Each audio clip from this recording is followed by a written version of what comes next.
Hello, my name is Michaela Bauer. Here are my two documents. The first one is an analysis breakdown. So I kind of set this up like the scientific method. I thought, scientific method has been proven to work.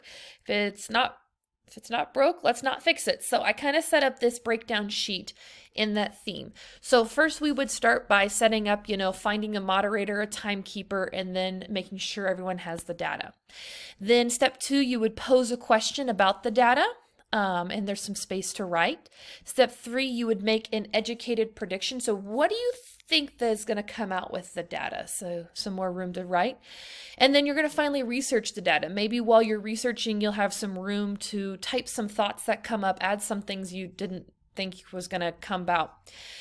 Step four, after you've had time to do that, you're going to organize the data. You're going to organize what did you learn? What common themes did you see? More room for explanation.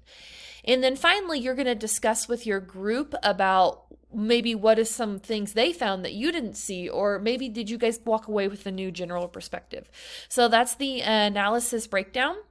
And then this one I kind of studied with a bit more. This was the protocol breakdown. I viewed this from the perspective, if I am a classroom teacher, for example, let's give this an example. I have fifth hour freshman ELA. And I want to get to know a little bit more about the data of that class. So what is the percentage of students' income? How many are low, middle, high? Percentage of students' attendance, good, average, below.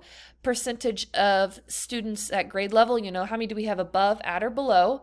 The percentage of students on accommodations, how many are very low versus,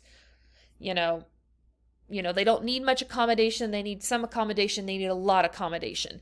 And then what is the percentage of students who need help but are not on accommodations? Like 2 kids need some accommodations.